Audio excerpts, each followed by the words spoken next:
Check out Strictly Straight on YouTube. Hell yeah, bro.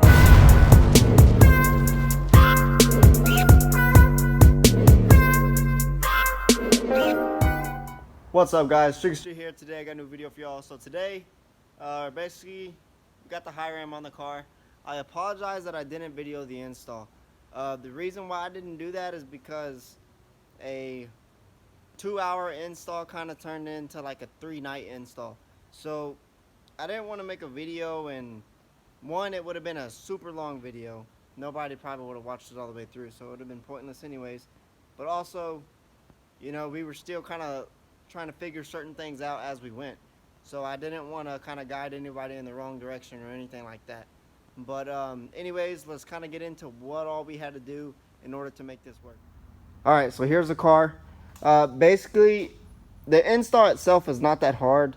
It is time consuming though, especially the cutting that you have to do in order to get the Highram to fit. But so basically we had to remove the plastic tray. Let me show y'all this real quick. I just had to cut it, so I just finished cutting it. That's why it's over here. So I can, as y'all can see, I cut this middle part out right here. I don't even know what this tool is called, but it works really good for cutting. But yeah, I use that to cut that out. That way, hopefully, we can get this to fit right. But you have to remove this piece here, and then let's go back over to the car. I got the heat gun out because I broke the original throttle body gasket that came with it. I don't even know how I did that, to be honest, but somehow I did. So I RTV'd the throttle body, and then I next day aired a gasket, so that came in. So then I came and put that on. But you have to remove that piece. It covers up the whole wiper assembly and all that. And then I recommend removing the wiper assembly. Super easy. The wipers connect there. You got to remove that bolt, and then they lift up. Remove that connector, or just disconnect it, and then that'll give you all the space that you need. But you have to cut into this in order to get everything to fit. So if you're not running hoses from the back, then you won't need quite as much space. But being that we ran hoses, we had to cut out a little bit more. And let me explain what the hoses go to. So we got the catch can right here. That's one of the hoses. It runs around to the back and then connects. It is, I don't remember which one it is. I think it's that this one right here. And then we got this middle hose. That one runs down through the manifold. Y'all can see the hose running through the manifold. Runs through, let me get that to focus. Runs through and then to the purge valve. So that connects to the purge valve. And then the last one is for the brake booster. So this line connects here. We ran it. It runs around the back like normal. And then I connected a hose from one end of that line to the back of the manifold right there. And then other than that, so cutting to make space for those things. And then other than that, everything else is pretty much like a normal manifold install. You do have to disconnect this fuel line here in order to run it through the runners on the manifold. And the reason being is because the runners are all connected here on the bottom, as y'all can see. So you can't just set it right over it. You have to disconnect it and then run it through. But that's not that big of a deal, to be honest. And then, let's see, what else? There's nothing special that has to happen with the throttle body. As long as you got like a 95mm throttle body, then you can connect it to the 92mm top. Then if you have a 105, then you connect it to the 105mm top. So, and then other than that, I mean, that's really it on the intake. So, I'm not even sure what exactly this little canister's for, but connects here. It's this line. I just flipped that line pretty much. So the end that was originally connected here, I connected it there, twisted this end here, and then twisted this thing to where it's angled down and connected that line that way. And then that is really pretty much it, honestly. It's not that hard. Like I said, it's just kind of time consuming. But now I'm in the process of kind of putting everything back together. So I just cut that plastic piece that runs across the windshield there. And so I'm going to try to get that to fit. That way I can have that down and let the that way everything's not getting wet up here, you know what I mean? Just in case it were to rain on our way up to 2K or while I'm at 2K or anything like that. And that'll also be good because then I can wash the car. And then, let's see, what else? I got to cut the hood. I'm going to try to get that done tomorrow. But we'll see if I end up having the time to do that.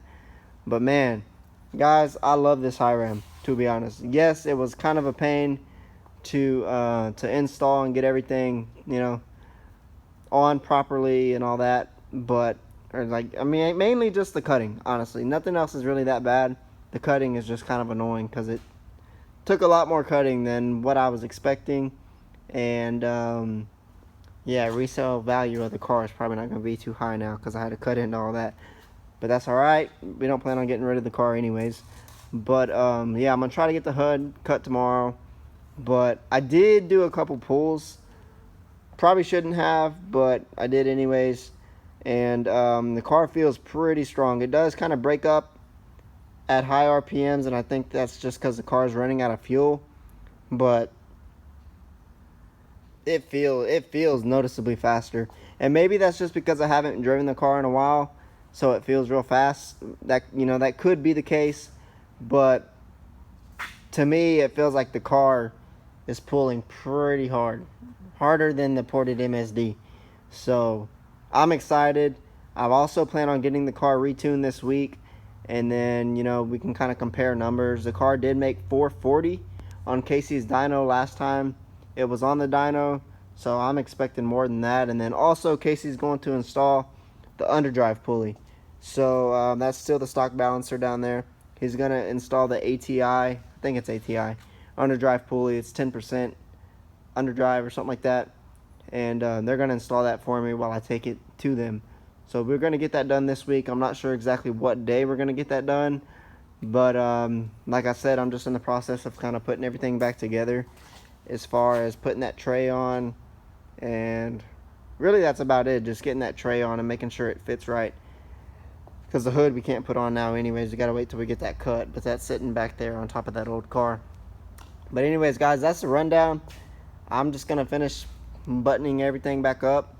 And that's going to be a wrap until we can get it to Casey to get it tuned. And then also get the hood cut. But we may also data log my buddy's GT500 tonight. I'm not sure if he's still going to want to do that tonight or not. But that may also be part of this video. So if it is, it'll be after this. Alright guys, so we got the car buttoned up. Got this, I'm just going to call it a tray. I don't really know what to call it. But got that put back on. Got the wipers put back on. The wiper motor and everything and the arms do fit fine with the Highram on these cars. I think on the 5th-gen Camaros, you got to remove the passenger wiper or something like that. I could be wrong, but I think you do.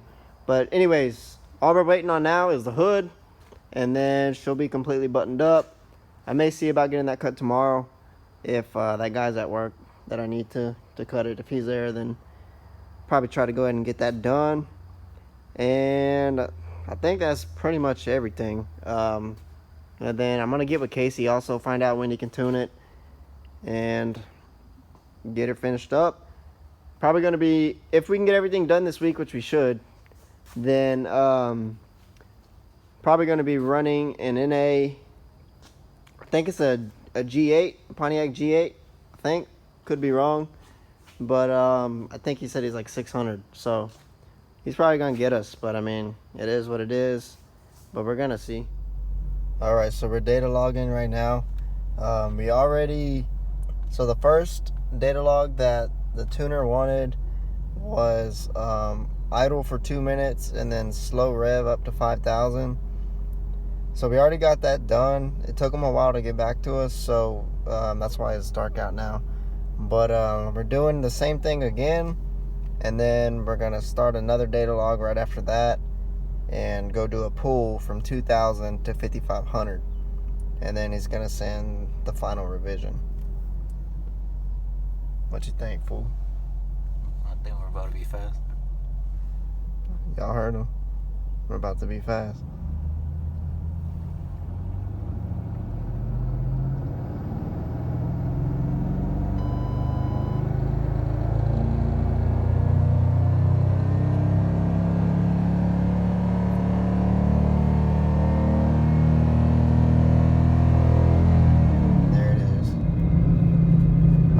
so we're about to do a pull, and Uriel's GT500. Gonna data log it. Let me know whenever you're ready, and I'll start it. Alright, ready? Alright, give it a second. Oh, hold on. It's loading.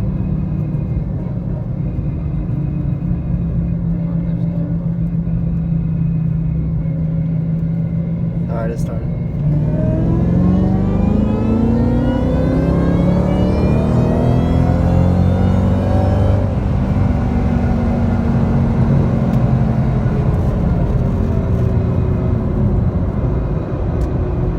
Alrighty, so there it is. This is the, he already gave him one revision. We did a wide open throttle pull yesterday.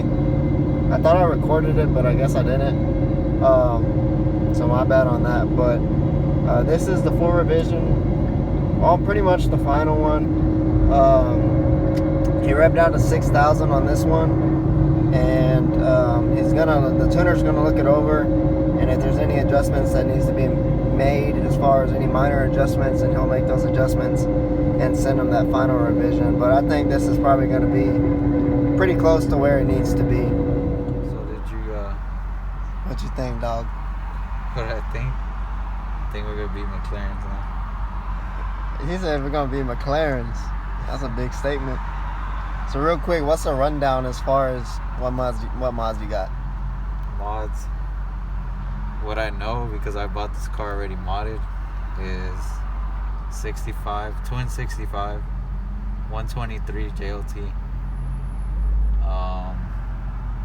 Has a 2.6 Mecto pulley, and it's tuned by Venomous Performance, and now I have a CNR heat exchanger. So that's a rundown. Again, getting the final revision pretty much for the tune, and then I'm gonna see. I mean, the car already feels like it's running better. And even yesterday, like when we uploaded just the first base tune, it seemed like to both of us that the car even idled a lot better too. So I definitely think he's better off with this tuner. You didn't know who tuned it before, right? Nah, I'm pretty sure it was something crappy though. Yeah, probably just like some handheld tuner or something like that, because it didn't seem like it really ran as good as it should have. But everything's gonna be straightened out now though.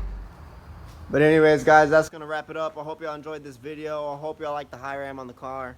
I think it looks sick, and I can't wait to see it with the hood on. I think that's gonna make it look a lot better.